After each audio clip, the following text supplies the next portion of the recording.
now is pretty much every night, every day, the mayor of Baltimore is sitting right there courtside with, engaging with CIAA officials,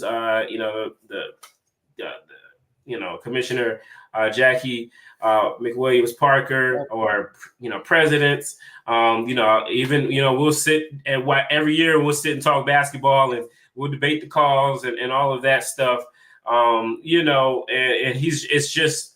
it's just a personal touch and a focus on the things that matter to the CIAA that I don't think by the time that I started going to the CIAA in Charlotte in 2013, I think it was already lost because everybody was figuring out how they could make money. I even heard some dignitary. I even heard some officials in a press conference as we were waiting for a coach one night, and they were asked about Charlotte versus Baltimore, and they said they like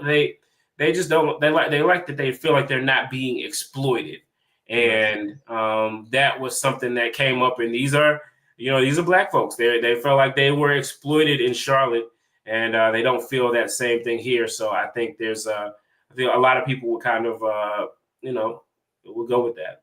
Yeah, and just to your point, understanding Mecklenburg County. To your point, Charlotte ain't Black. Charlotte's got a section, but it's gods and guns. If people understand what that means. It's the okie doke. It's the old boy network. If you go through Mecklenburg County and from Winston-Salem State, you're going from Winston to Charlotte, you're going through all Salisbury and all them little, Lexington, all them little hick towns,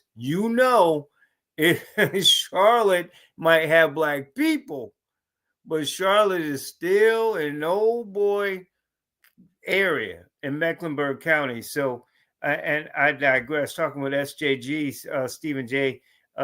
Gaither here from HBCU Game Day on the Batchelor News Report.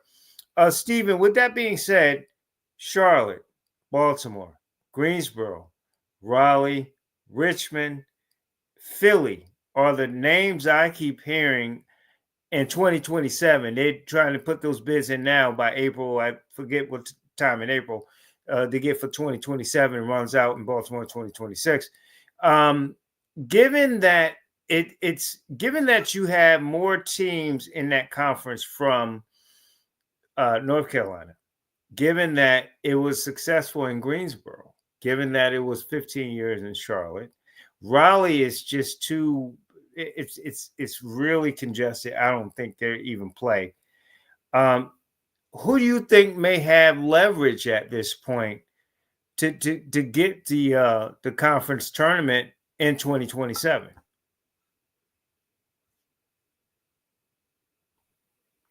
I lost you.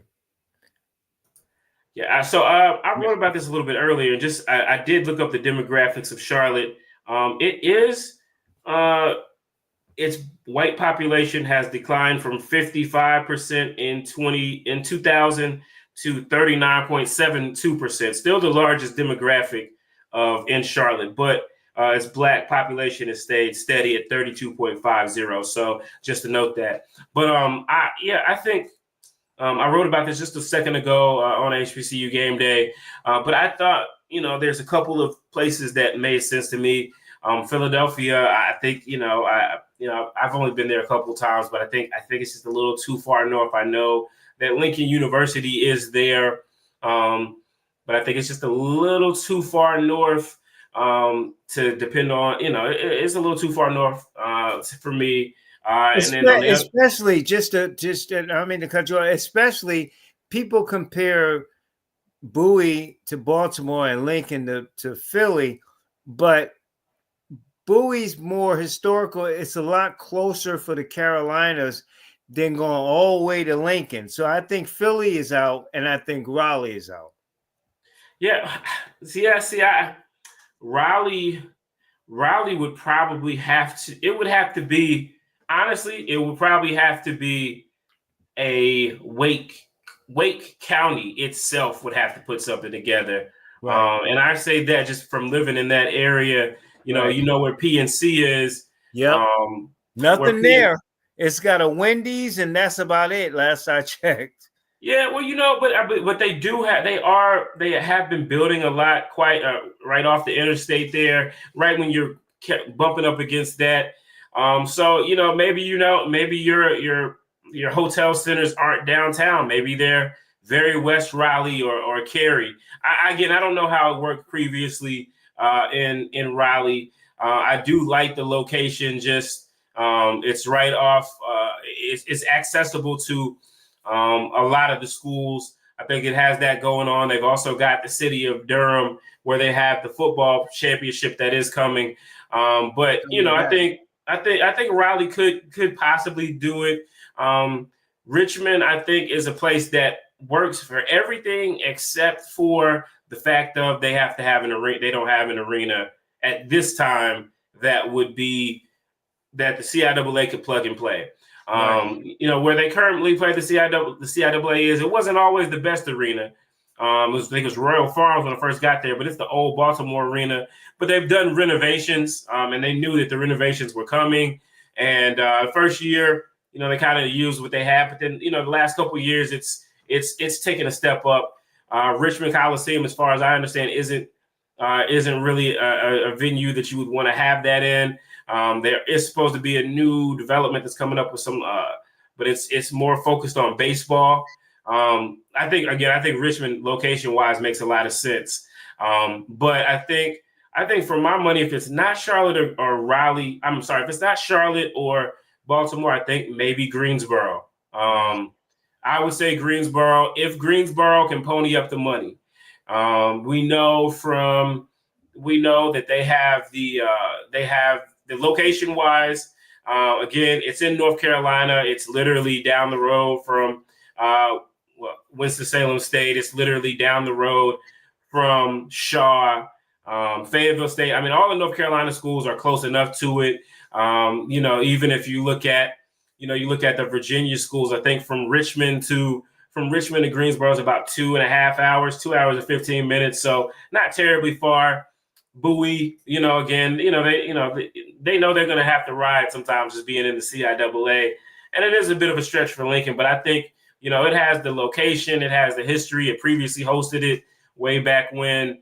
It's been a long time since it's been there. I think it's the mid-'70s, the last time it was there. But I think Greensboro is a place where it could succeed location-wise, historic-wise, and they have the arena/facility to do it. Greensboro Coliseum isn't the greatest, but it is there. So we'll see. But I think I don't know. I don't know that South Carolina is ever going to work for it. I know Columbia was mentioned, and I know some people have said even Green. I actually do like Greenville. I like their arena, but I don't know that they have everything else, and I just don't know that it's CIAA. I think you're kind of in between. It's got to kind of be in between North Carolina and Maryland. And anything above or beyond or outside of that just isn't really going to work. So Yeah, and you think about Virginia, you got the teams in the north, Virginia State, and then Bowie. Greensboro worked, right? Raleigh didn't work because again, and the area when you come off that exit, the games were at NC State, that at PNC, like you said, but to get to it was a disaster. So I'm hoping if they did it, they improved it. That's fine. But back then when we were going, it was nothing to eat. B, the hotels were out of the way, and C, you had to go all the way around to get to PNC to get there. And they had the hockey, and NC State played there. So to me, it would be Greensboro, Richmond, Baltimore, and again, Charlotte left a bad taste in my mouth. But strategically, I guess Charlotte would be in the play. They're talking about offering the world to the conference. Speaking of the conference, real quick, and I see Lonnie Blow on the line. I'm going to get some questions for you in regard to Virginia State. But speaking of that, this is the year of the women. We talked about the 50 years and painting this a picture of women in this conference. You have Madam Commissioner Parker that you had talked about, 13 years now when she started, Steve, woman in a man's world, she coming from the Big Ten, she don't know HBCUs, all these different things. Assess how she's kind of handled the conference, where they are. Um, she talked about, the committee has to decide in terms of where they go in 2027. But she's been sort of a better version of Roger Goodell. She's keeping the presidents happy. They're doing everything. They're making money. The conference hasn't, with all due respect to other conferences, lost teams and different things of that nature.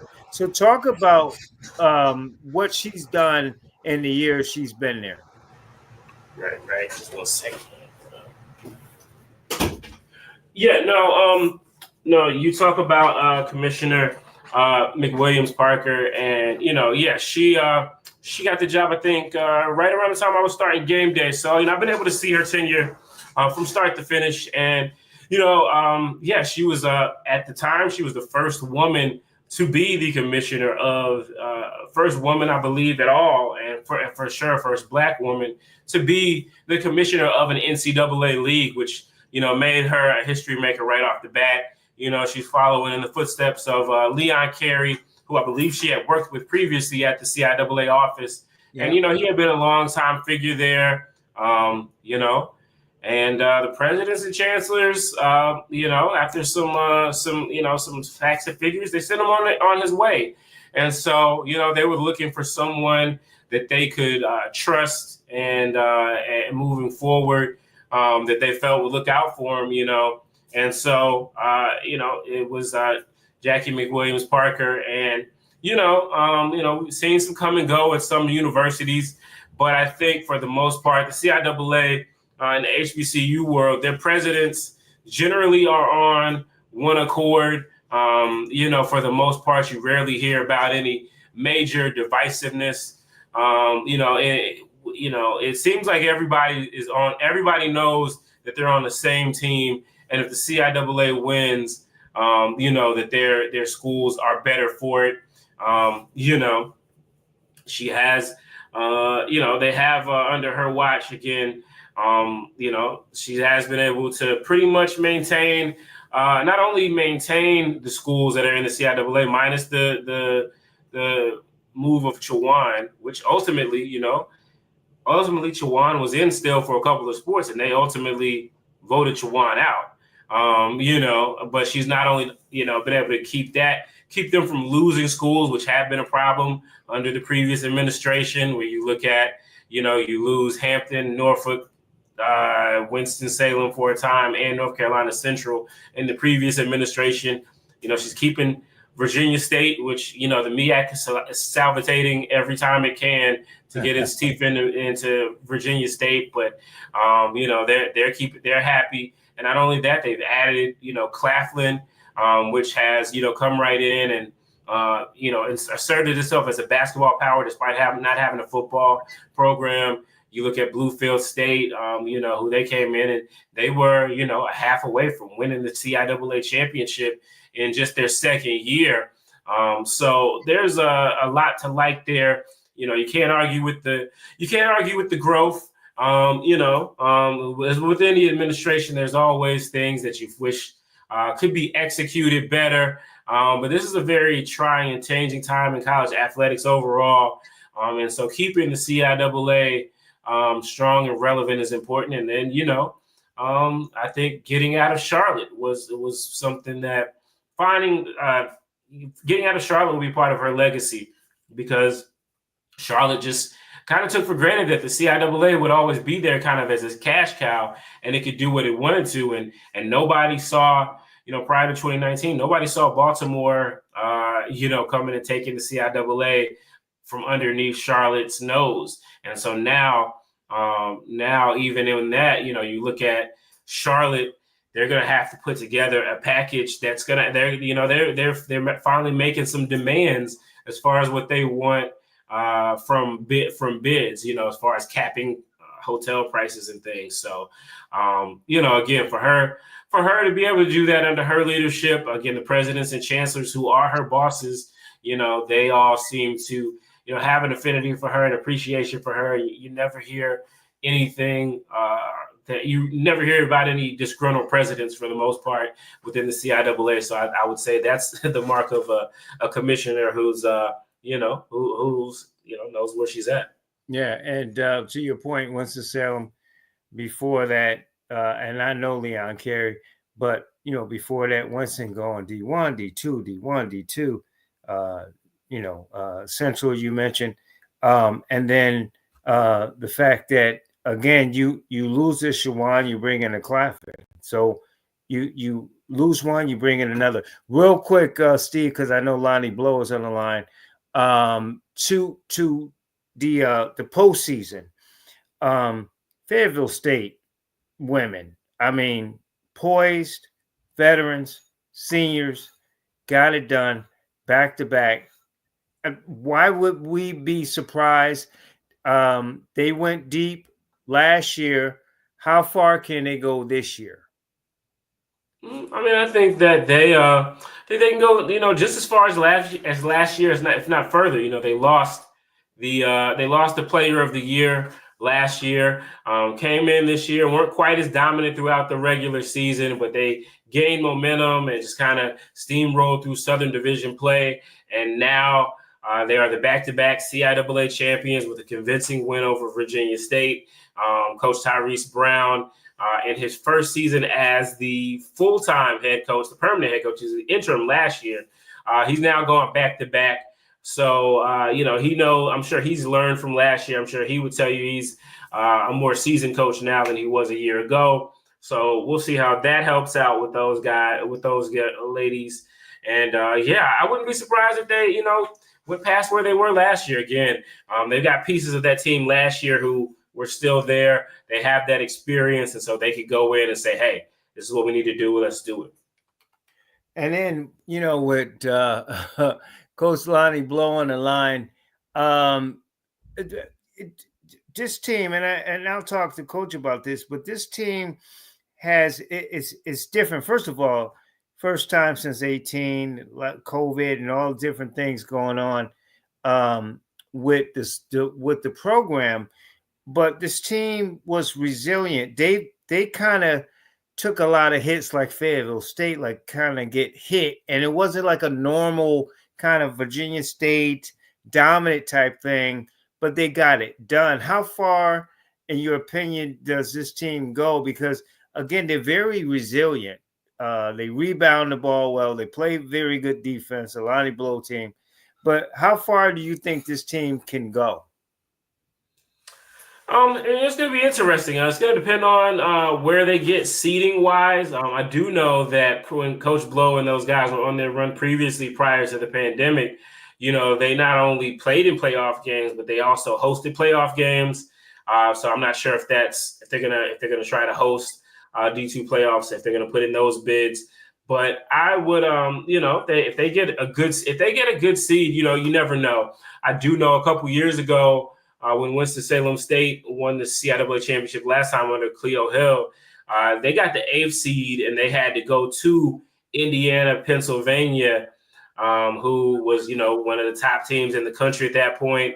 And they were the host, and they actually were right there with them until the very end, the last minute, and they lost that game. So, CIAA hasn't been, the old CIAA recently where, you got Virginia Union every year knowing that they're going to make a national championship run, but they've had their chances. Virginia Union pulled off an upset a couple years ago. Well, not even an upset. They won a first round game as well. So I think they've got all the tools. They've got the right coach. Coach Blow has been able to be very successful with that program. Like I said, it's taken a while for them to get back up to that level. But, I think that, they're going to be strong. They're going to be resilient. And whoever they play, they're going to be a tough out. So I don't know. I think if they can get past the first round, then, why not see if they can make a longer run? So it'll be definitely good to hear and see what their plans are. They got that week off prior to the tournament starting. We're pretty much almost 2 weeks. So, it's going to be interesting. Yeah, well, the thing at D1 and D2 is that they pit a lot of the HBCUs in the first round. so they can knock that HBCU off. And then you got to face the Indiana, Pennsylvanians, and those type of things. I digress on that. Steve, before you go, how can people follow you and talk about HBCU game day? Yeah, no doubt. Well, for sure, go to our website every day, hbcugameday.com. We always appreciate that. Always send people there first. And then we're on everything social media, HBCU Game Day. You can follow me as well on Twitter /X at Stephen J. Gaither. And so I appreciate you again for giving me a chance to come on and talk. And it was fun. Absolutely, man. I appreciate you and brother, man. Like I said, all of us in the community, the community, we're all proud of you and what you're doing, man. And you keep doing what you're doing. You make us proud. Best of luck. I'll see you down the road, I'm sure. Matter of fact, I'll talk with you off air. I want to get your commercial on our website so we can promote your stuff as well. But thank you for your time tonight, man. Yes, sir. Appreciate it. Take care. All right, man. SJG, Stephen J. Gaither, HBCU Game Day. Again, go to the website, HBCU Game Day. He's on social media too. You can find all his work there. Patiently waiting on the line is Lonnie Blow Jr., the men's basketball coach of Virginia State. Coach, I'll get right with you, take a quick break, and get with you on the other side. HBCU Pro Sports Media Association, providing accurate and comprehensive coverage of historically Black colleges and university sports, news, features, commentary, analysis, and multimedia content from the leading voices in Black media. We are committed to telling the stories of HBCU athletes and programs. Visit us at hbcuprosportsmedia.com. Hey, this is Craig Batchelor Jr. And this is Kevin Batchelor. And this is Smooth Say. And you're listening to the Batchelor News Radio Show on the Batchelor News Radio Network. Times have changed. The power to create your own influence through your own network is now in your own hands. As a creative, marketing is essential, and you're limited to the number of marketing vehicles you have access to by the amount of money you have in your budget. We can help get you exposure all over the US, Africa, UK, for as little as $35 a month on our Roku and Amazon Fire Stick network. Big Mind Entertainment. We're the vehicle for creators of today and tomorrow. Welcome back to the show. I want to bring in my guest, patiently waiting on the line. He is the men's basketball coach. See all the trophies that he got in the background there? He's a men's basketball coach, and I know he's a very humble man, but I followed him when he was at Winston-Salem State and went on, and now he's at Virginia State. They are getting ready for the Division II men's basketball tournament. He is Lonnie Blow Jr. And Coach, always a pleasure to have you on, sir. Thanks, man. Appreciate you having me on. Thanks a lot. Absolutely. So we talked briefly, and I didn't get to talk. I didn't get to ask Jay Cooper or anything, but as you heard Stephen Gaither talk, and I was talking about, 2018 you win, 2019 you don't win, but you make the playoffs. COVID hits. No, we won in 19. 19. I'm sorry, 19, 20. Then COVID hits, and you guys kind of persevere.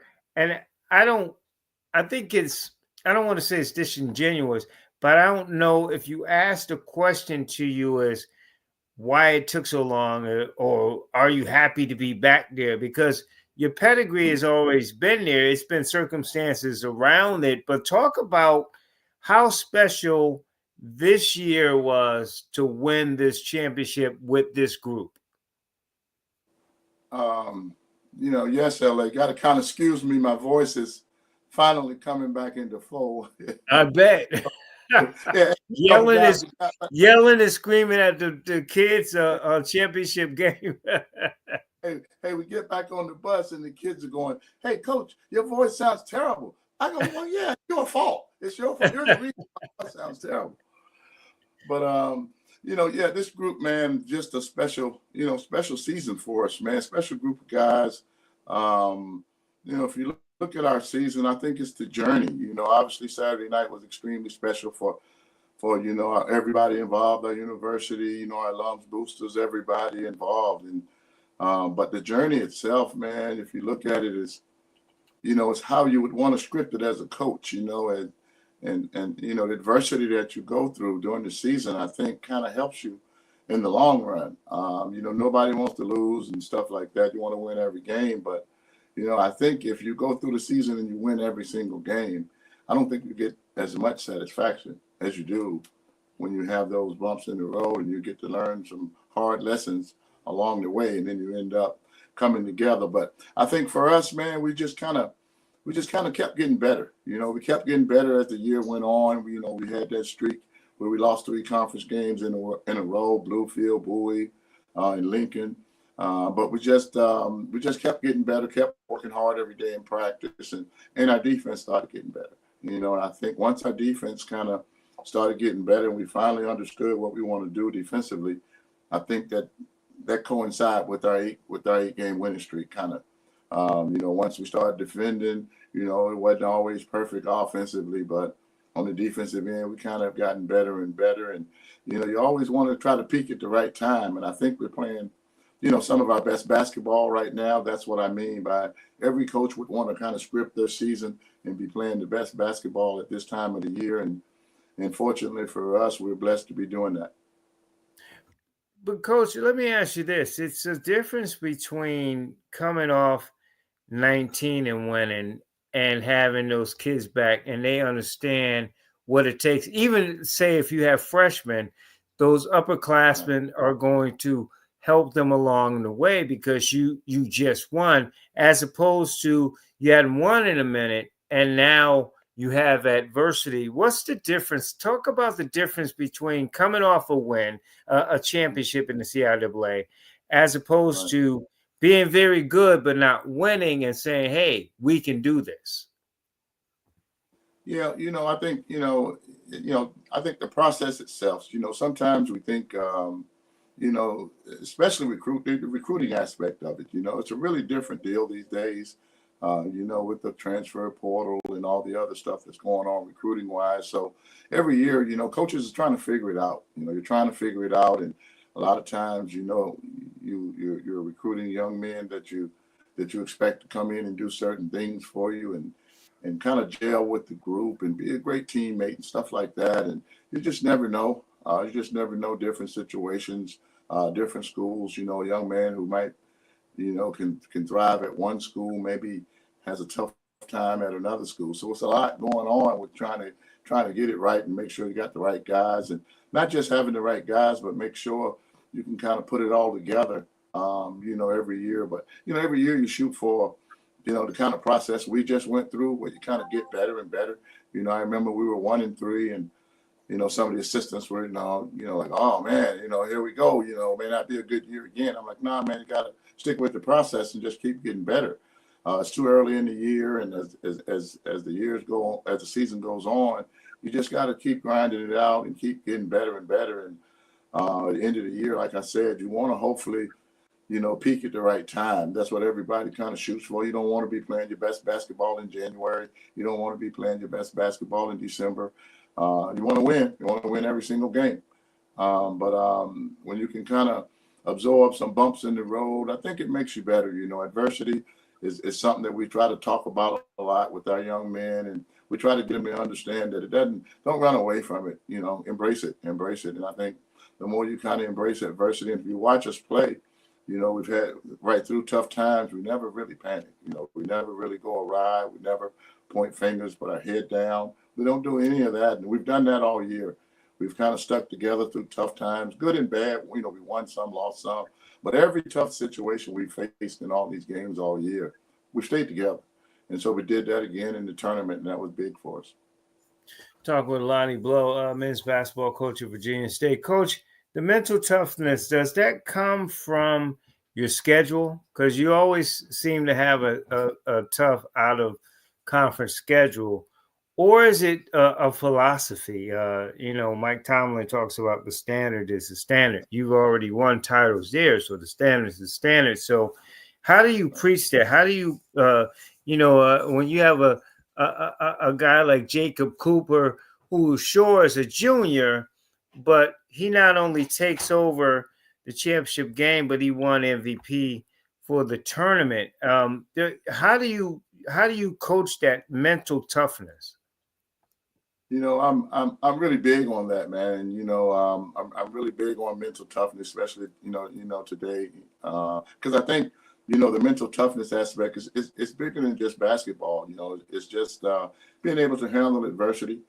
Because good stuff's going to happen, bad stuff's going to happen, and you got to understand how to deal with both, so to speak. And I just think adversity builds character. When you can go through tough times and kind of come out on the other end, I think it's just, you kind of gain something from that. You kind of grow a little bit. So I'm big on that. We talk about that every single year as part of our program, as part of our culture. And we talk about being mentally tough. And a lot of times it's just, something bad could happen in your life. And because it happens to us all, and it's just your approach to dealing with it, because it's going to happen. You just got to be prepared and take the proper and the right approach to dealing with it. And, depend on your loved ones and people around you to kind of help you out. But mental toughness is a big thing for us. And it really helped us all year long because we were pretty tough mentally throughout the entire season. Coach, when you look at your seniors, the Daryl Mackeys and Clint Wrights, who graduate student, and the Jared Clausens, and all of those, are they playing? Are you coaching and they playing? As seniors to go out the right way? We've seen, Fayetteville State on the women's side back to back. Their seniors not only won 2 CIAA championships and made the playoffs, they want to go further. So are they playing for themselves, or are they playing for you and the program? Keep in mind that you lost your leader that brought you into the program. And that was tragic. So is it a double motivation when it comes to that, or they're just kind of playing for the team? Well, good question. There's a lot going on, right now. Obviously we have those seniors. We talk about, making sure, we go out the right way. And, when seniors are involved, a lot of times there's some finality involved. And seniors kind of come together this time of the year and they don't want to go home. And so a team that's kind of senior-led is a dangerous team because they kind of pull together and nobody wants it to end because that finality kind of gives them a little more motivation. But again, you talked about, our athletic director, Ms. Peggy Davis, in that unfortunate situation really kind of rocked our department for a while, man. And you were and by the way, Coach, you were very emotional at the press conference, at the post game. You were very emotional about it because she brought you in. Yeah, she was really special to us. She was there for a really long time and did a lot of great things at the university. And she did bring me into the university, and she kind of chose me, to come in and kind of get the program going in the right direction. So, I know she would have been there the other night. First thing she would have said was, "Great job, Coach Blow." That's exactly what she would have said. But she would have been really proud of us. And like I said, I'm sure she's smiling down upon us from Trojan heaven. So that's really, really, really good. But on another note, it also serves as a transition for a new athletic director that's coming in the next couple of weeks. Tiffany Dawn Sykes. So, she's really a really dynamic, hardworking, smart, energy.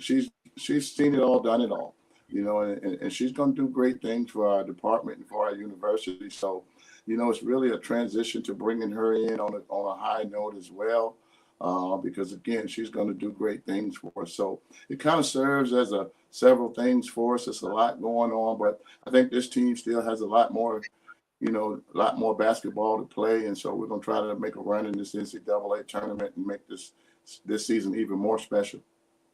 I'm talking with Lonnie Blow Jr., of course, the men's basketball coach of Virginia State, here on the Batchelor News Report. And by the way, I know Tiffany, and you're getting class. You know that. Tiffany is definitely going to bring that to the table. Coach, the anticipation of Sunday. Sunday will be at the time of the broadcast. Sunday, you'll find out who you're playing, and you go. How do you prepare, or do you prepare prior to that? Do you run through your regular practices and do Trojan practices, just knowing that you're going to infringe your will on whoever and run your game, or do you wait and then you kind of anticipate? How do you anticipate and get ready for Sunday selection? Yeah, another good question. The thing you got to do at this point, since you really don't know who you'll be playing against, that first game. So you got to get better, at what you do. You got to get better at the stuff that you do well. You got to do that better, and the stuff that you don't do so well, you got to make sure you tighten that up and get better at that as well. So we'll spend this week, get working on the stuff that we've been working on all year long, trying to get better with that. But this time of the year, so much video available that I always like to throw in a wrinkle or two. We may add a little wrinkle or two here or there that no one's seen before, because I'm sure they scouted us like whoever we play will be scouting us like we'll be scouting them. So we'll use this week to just work on the stuff that we do every day, but we'll also add a wrinkle or two for the NCAA tournament that nobody's seen. I'm curious that, and I know you can't say so much, but I'm curious how you feel about the transition from Charlotte, because you were there, to Baltimore. Stephen Gaither, as you heard, and I talked about how the media. I remember being in Charlotte and leaving the arena there and going to Burger King and they were closed, or going to a pizza spot and they were rushing me out the door. It's 9:00. And feeling the disrespect as a media person, a Black media person in Charlotte, as opposed to what we have going on in Baltimore. Do you feel any different outside of, like I said, I know you can't get into a lot of different things, but is there a big difference for you from Charlotte to Baltimore? Wow. I think that Baltimore has really gotten better each year. Baltimore has really gotten better and it's grown. And, obviously the first year is kind of a trial kind of deal. And so getting through that, I think, proper adjustments was made. And now that thing is really heading in the right direction. Again, I heard you guys had a great conversation, man, trying to narrow down where the next move should be to move the tournament to. I really enjoyed listening to you guys, man. Just your knowledge of, all the details and all the background things about it. So it was great to hear you guys just kind of break it down pretty much in layman's terms. But anyway, I think Baltimore is really growing, man. It's really nice the way that they've kind of every year things has kind of stepped up.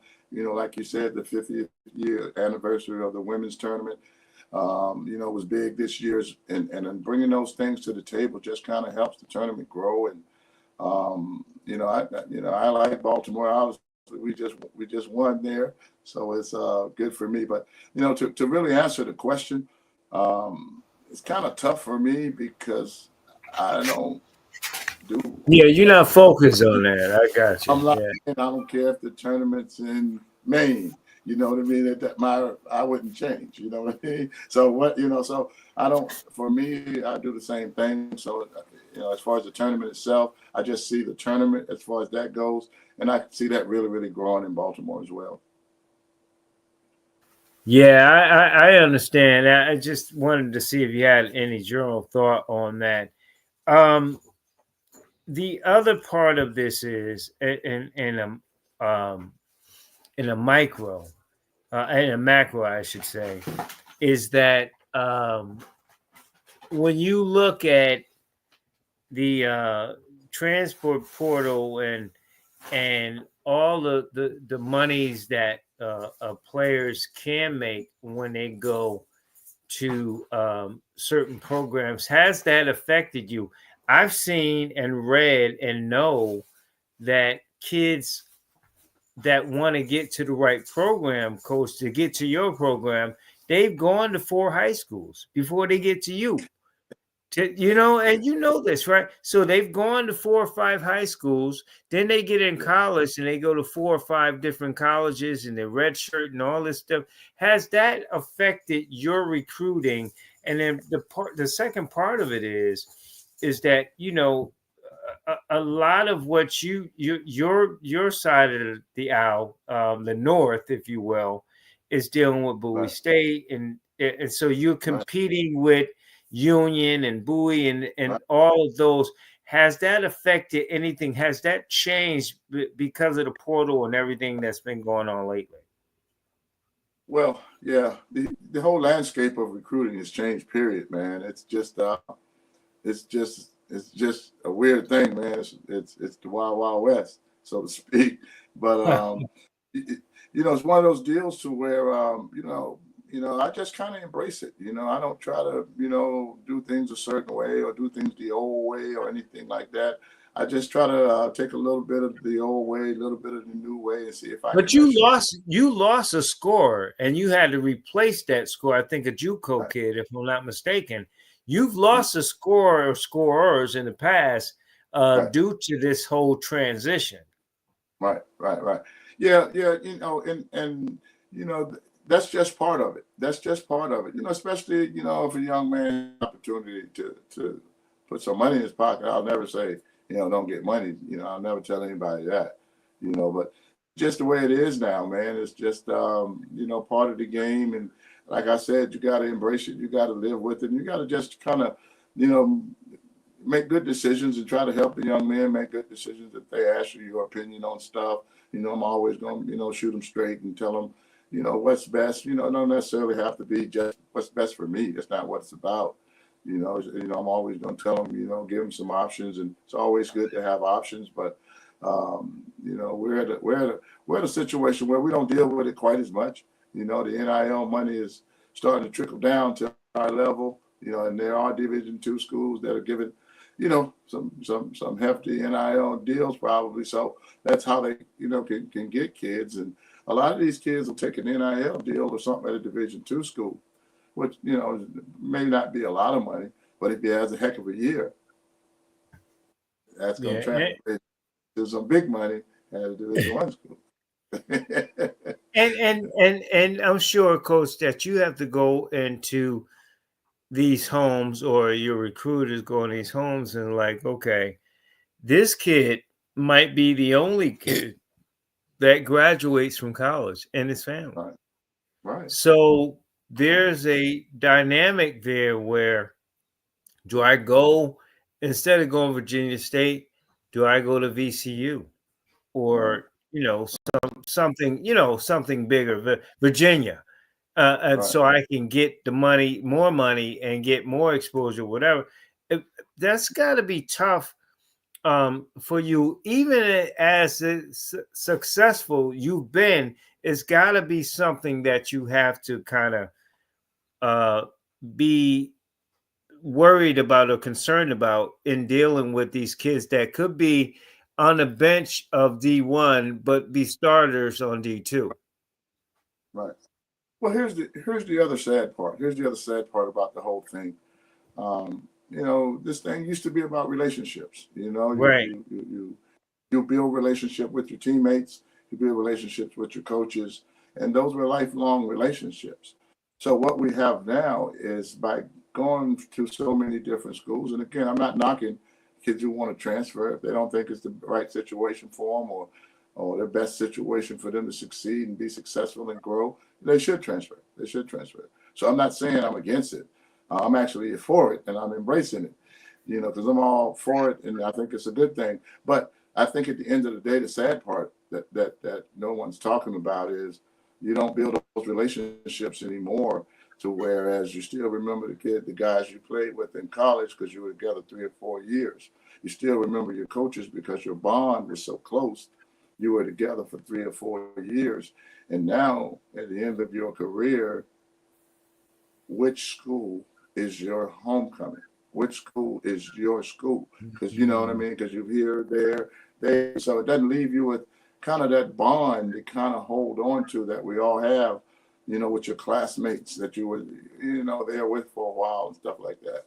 So that's the tough part. The relationships that you used to build, being together for 2, 3, 4 years are not there anymore. So as coaches, as the roster changes, we got to have the ability to change with the roster and adapt your system to the team that you have. So it's the more coaching involved, but you just got to be able to coach and be ready to adapt on the fly. Those junior college coaches and those of us who have been recruiting junior college kids over the years, we kind of understand this thing because from one year to the next, you may have 3, 4, 5 different guys.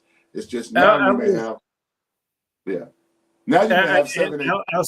I was going to say this, that coach, you kind of in the middle because coach, both of these coaches. Coach Moulton in North Carolina Central says, "Where's the loyalty?" Coach Robert Jones in Norfolk State said, "Well, I lost him. Now I got to replace it." So they just kind of go. So to your point, you're like, okay, I get it on both sides. I think though, it's got to be difficult though when you're trying to make sure that your roster is set for the next year. And that's the biggest thing. Like I'm with you. Like these kids have been. The NCAA has been making money on the backs of these kids forever. So I'm with them making money. But for you trying to put together this roster, and then this kid says, "Hey, Rich, the Spiders of Richmond are calling me, so I gotta go." So and so it's got to be tough for you. But you have sort of the grace, I guess, would be to understand it either way, is what you're saying. That's right. Well, you have to be. You have to be. Everyone, we all want options. It's always a good thing if you've got some options in your life, and you don't want to kind of take options away from people. So if someone has options and they feel that another option is the best option for them, then that's good. That's good. You can advise them best you can, and it's not really about me or what I need. And I'm like like Moulton said, like Jones said, you just replace them, so to speak. But you just kind of wish them well and hope for the best.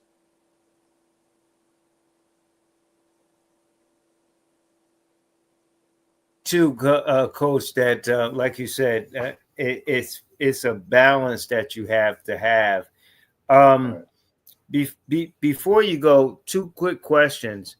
I mentioned to SJG that even at the D2 level, we've seen the NCAA, to me, which is obsolete because it's really about the NIL and everything. NCAA don't have as much power as they did. That they pit, let's just say hypothetically, Virginia State against Morehouse. One's in the CIAA, one's in the SIAC. And they want them to play each other, and the loser has to play Indiana or Pennsylvania or whoever who's the top seed who hasn't seen any HBCU all year, which means that you got to re-scout it on film and see. Again, you don't have to be direct in your answer, but we've seen that a lot, Coach, in terms of them pitting 2 Black colleges against each other in order to, in my opinion, to get rid of one and then eliminate the other if you're the if you're the 16th seed playing the top seed, it seems like that hasn't gone away. Well, it's a little different now. In our region, it's excuse me. In our region, it's three different conferences: the CIAA, Mountain East, PSAC. So the only way they could pit one of us against the other would have to pit, say, us against Fayetteville State in the first round. You see what I mean? That's the only way, because we're the only HBCUs in that region. Now, Right. but they try to. But coach, the power rankings don't reflect it. That's the other way they get around it. Like you should be a 3 seed, let's say, but because of the strength of schedule, whatever, in the CIAA, you drop to an 8 seed, and then you got to play somebody. To me, again, I'm speaking for me. The fix is in. Like they don't really want that type of dominance where you can go to Virginia State and beat a team on the road that might be in, the top in the region when you play them. And then when playoff time comes, you're lower than the team that you actually beat. Like, I don't get that. Yeah, they have a system. They have a system of points and minuses, and they throw everything in hat, and that's how they rank the teams. So, excuse me. Yeah, strength of schedule's big, and this year, our strength of schedule throughout our league was really strong, which has kind of helped, in the kind of rankings that came out, last week. We were in it. Fayetteville was in it. Bluefield was in it, and that's not the norm. So for us to have some people, 3 teams with a chance of getting in the top 8 is really, really big. Because in the past, whoever wins the CIAA gets in, but a lot of time they get in at 8. Now, right. A lot of that's because of their strength of schedule or things like that as well, or how many wins, obviously you got to win, or how many wins you have, or the formula. A lot of times those teams, their conference is not as balanced as ours. So very few teams go through our league and have 1 loss in conference. Well, the other conferences at the end of the year, they got 1 or 2 losses in league. So our strength of schedule is our league, because you can't just run through our league like that because it's too tough. But I think we've scheduled more outside tough games this past year. Our whole league did. And I think that's really helped our strength of schedule this year, because our league has some tougher games on our schedule than we have in the past. Final question for you. Do you think you know who you're going to play? If so, do you prepare for that, or you do Trojan basketball, just practice what you do best, and then whoever you play, you make those adjustments? Well, this week, we'll get back to it tomorrow. We'll get back to it tomorrow in the gym. And this week will be Trojan basketball, working on the stuff that we do. And like I said, adding a couple of wrinkles here and there. After Sunday night, once we find out who we play, then we'll hit the scouts really hard and start watching tape on them, and get, make it on the phone and get some people who's played them and all that stuff, and get that information. So then once we hit the court on Monday, we'll be kind of doing a little bit of both, Trojan basketball and trying to work on who we're playing. Right now, I think the way it looks, just looking at the way this thing shakes out, looks like we're going to be a 3 seed. Looks like we could possibly be a 3 seed. That's good. Now, obviously, we got to wait till the PSAC tournament and the Mountain East tournament is played this past weekend. But I don't think anybody should be able to jump us, So if that's where we are, we play whoever finishes 6th.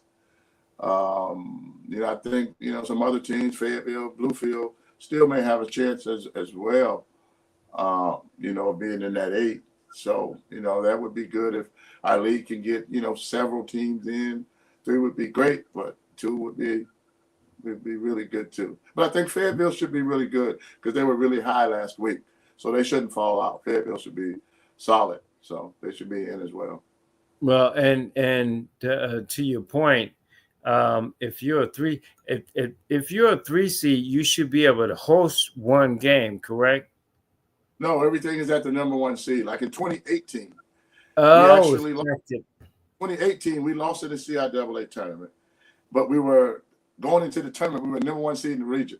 In 2018, Union beats us in the semifinals. So we thought to ourselves, we blew it. That was our chance to host. The number 1 seed always hosts. That was our chance to host the NCAA regional.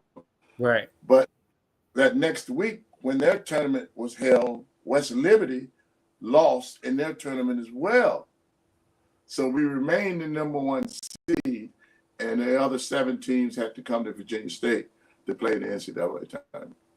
Well, I would hope that the top 4 seeds at least would get a home game. That'd be great. That'd be great. and there on that campus in that environment would be favorable for you guys because I know how your fans get. But Coach, best of luck. We'll talk next week. Let's hope after a victory. And I appreciate you, man. You keep doing what you're doing and getting the results and the championships. And we will talk with you very soon, sir. Thanks, LA. Appreciate you, man. We'll talk. Thanks a lot. Yep. Take care. Absolutely. And take care of your voice because you're going to need it. I know you. You're going to be running up and down the sideline, screaming at everybody, but I got you. Appreciate you, man. God bless you, man. Thanks. All right. God bless you. All right. Lonnie Blow Jr., he's a men's basketball coach at Virginia State. Getting ready. They'll find out who they're playing on Sunday in the NCAA tournament and where they go on the road, which I think, again, if you're a top 4 seed, you should get a bye. But obviously, they don't get that bye. Let me take a quick break. I'm going to get out of here, but I want to get Gary's thoughts on one thing, and then we will get out of here on the show. Stay tuned. Voters 50 and over have the power to decide elections. They vote in big numbers, and they want candidates who will fight for their families and their financial security. They told AARP that protecting Social Security and supporting family caregivers are among their top priorities. So candidates who want to win need to start talking about the issues they care about. Learn more from our latest polling in Montana at aarp.org/mtpolling. That's aarp.org/mtpolling. Paid for by AARP. Hope for the Warriors is dedicated to supporting the military and their families. In 2023 alone, over 29,000 post-9/11 veterans, service members, military spouses, caregivers, and their families were impacted by the incredible work of Hope for the Warriors. Hope for the Warriors provides successful programs in all aspects of well-being. Join this life-changing mission. Support Home for the Warriors today by donating and help make a difference in the lives of those who have served our country with bravery and honor. Welcome back to the show. I want to bring in Gary Norris Gray on the show. And Gary, appreciate you patiently standing on the line. I know you wrote an article on this president and the fact that he's making promises that he was going to cut not only black business loans, but black jobs on black people. I'm not at this point and will not watch his State of the Union with Congress. But Gary, I just wanted you quickly to tell people what in the ham sandwich he's trying to add or distract when it comes to black people and black businesses.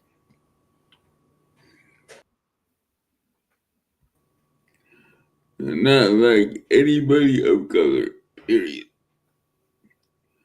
Brown, red, whatever. This president has an agenda. Now, if you read history, you will understand what he's doing.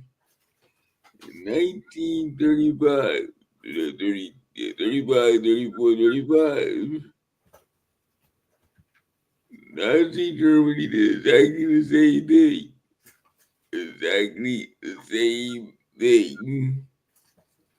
Now, did you see the conference last week with Elon Musk? No, he actually, Gary, I'm not scared of Trump. I'm more concerned about Elon Musk Okay. because he is the one who pushes the buttons. Yes. But for Trump to go, okay, all they do, Yes. all Trump needs is somebody to say how great he is, and then Yes. he'll say yes to anything because he's a narcissist. He wants to be great Yes. at everything, riding a bike, eating a cheeseburger, Yes. running the country. He wants to be told he's the greatest of everything, But and Elon Musk is behind that. This is a South African man that is not a United States citizen right. that is telling the president, we can run apartheid. That's really what he's doing. He wants apartheid because he didn't get it in South Africa. He wants it in the United States. Go ahead. What I see, it is very dangerous what I see. General German Goebbels. Yep. Joseph Goebbels, Minister of Propaganda, for the Third Reich. Well, we have another Joseph Goebbels right now.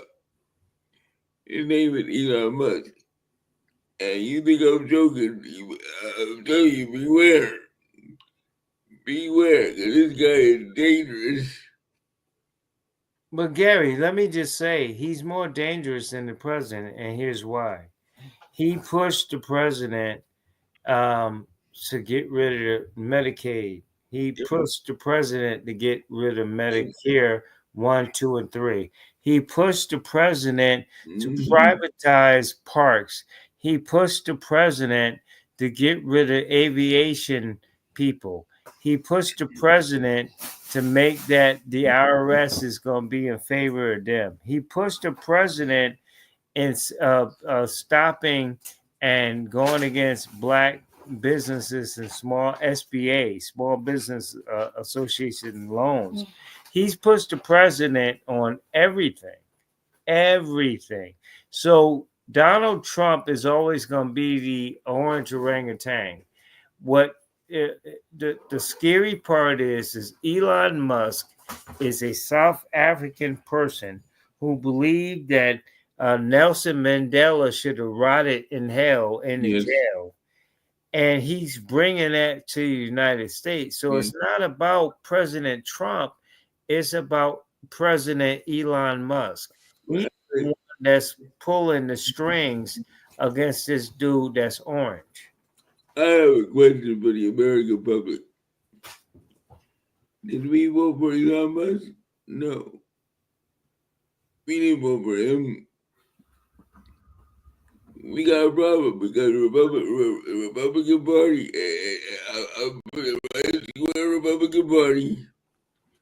Republican Party has done nothing in the last 8 months. Nothing. And they're too busy trying to get reelected in 2026. Meanwhile, and people are going to pay attention to this, they fired 40% of the government workers in 3 weeks. Right? My question now, who's gonna run the government if you keep doing this? You fired air traffic controllers that already were short 2,000. And then you had the audacity to blame a woman for the airplane crash in Washington, D.C. Get out of here. what are you doing? And my thing is, the Democrats, you ain't doing nothing either, right? You are supposed to counter him. You have said nothing the last 3 or 4 weeks.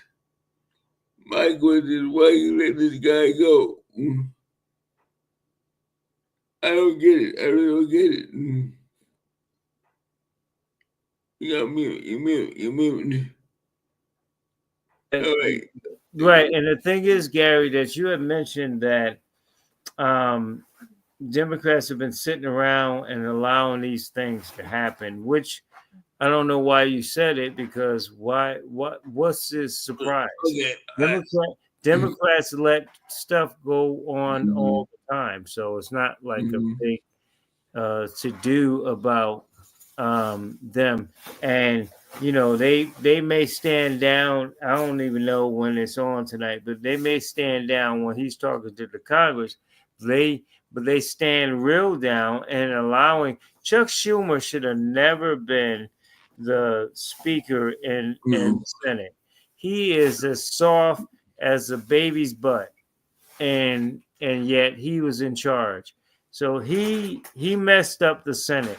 The only saving grace, Gary, for them to fight the orange orangutan is that they have to win the Congress. And you got congressmen, people who are speaking up, Crockett and AOC and people like that. But a lot of Democrats are just holding their breath and hoping that they get through the midterms. And if they hold their breath to get the midterms, Trump is going to be the first president in a long time that won a term and won the midterm because of Democrats being soft like they are. Well, I see a complete turnaround this summer. See, you do. I don't. I don't believe. I do. I do. You know what I do? Because when people lose their jobs, when people get cut from services, people get angry, and it's not even March, and they're angry already. See, so I see a big turnaround come June, July, August. You watch, all hell's gonna break loose. I'm serious because he's already attacked. He's already attacked the student unions all across the country. And students in America ain't gonna stand for that. Right. You gonna arrest me for protesting? I don't think so. Because protesting was an American right. You do that, then you walking down the wrong road. Let me ask you this. What are you expecting? Not for him to say, but what are you expecting? Because it was some controversy of who, when the president is doing the State of the Union, the opposite party always has somebody to combat it. So what do you think Democrats are going to say after he gives his address to Congress? They're gonna say, look at all your jobs. They're gonna say, look at all the turmoil of the taxes, the tariffs on Canada and Mexico. So you're gonna pay $2,000 more a car. You're gonna pay $40 more for groceries every month. At the end of the year, Americans will pay $3,000 more than they usually pay in tariffs. That is what's going on. And that's what the Democrats need to pound and pound that they keep pounding on it. See, my thing with the Democrat Party is this. They don't carry the hammer. Swing the hammer. I would be swinging the hammer. Everything you say, I would go right up against them. Because you have some people who don't. who don't pay attention. That's what we are today. Yeah, I agree with you. I just think that it's really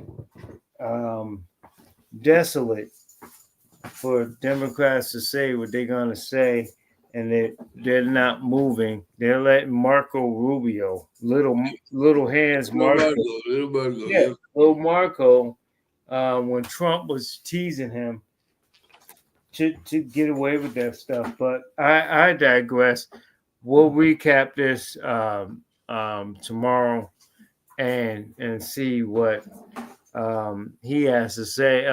Again, a bunch of lies, but it's really not about the lies of the orange orangutan. It's about the truth or lack thereof, or the backbone of the Democrats and how they're gonna move forward. Because if they win the midterms, they got a shot. But if they lose the midterms, Gary, No, but see, LA, 4 years of you know Trump and him being king and trying to be like the Chinese dude and everything else. Well, see, LA, this is the thing, okay? Donald J. Trump is a felony. And 36 felony counts against him.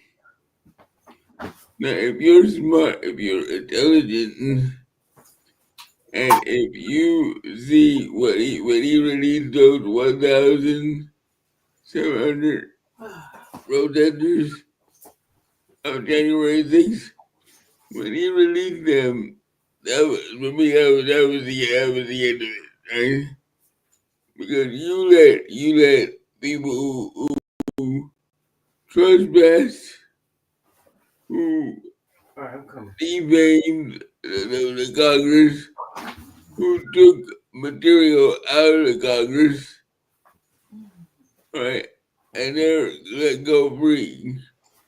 And those same people are now threatening Americans. What's wrong with you? That should not be happening. He should be in jail. I'm sorry, he should be in jail. That's where he needs to go. Well, if it goes that way, it's one thing. One thing to go that way, and it's another thing not to go that way. And I think that, again, to your point in your article, which I'm going to spread, is that Democrats have been sitting around while SBAs and things have been going on with black businesses, and they've allowed, no surprise, they've allowed this man to do whatever he wants to do. So this is the most racist president since Woodrow Wilson. You know who Woodrow Wilson is, right? Right. He the whole Klansman thing. That's right. That's right. Yeah. Well, Gary, I appreciate you, bro. We're going to talk about this again tomorrow. And thank you for your time, and thank you for your insight. Like I said, we'll have that posted, what you wrote in terms of black businesses and how Democrats are just kind of staying on the sideline and allow Trump to do what he wants to do. Thank you, bro. All right, you take care of yourself. All right, man. Thank you. And thanks for showing yourself, you old ass. Watch You old dude, man. You old dude. Thank you very much. Go Raiders. That's right. Gary Norris Gray, Raider fan, of course, talking about sports and politics. Miss any part of the program, make sure you go to our website, Pad Nation, on Facebook, LA Batchelor, on Facebook, Instagram, LA Batchelor, and of course, YouTube, LA Batchelor on YouTube. Enjoy. We'll talk with you very soon.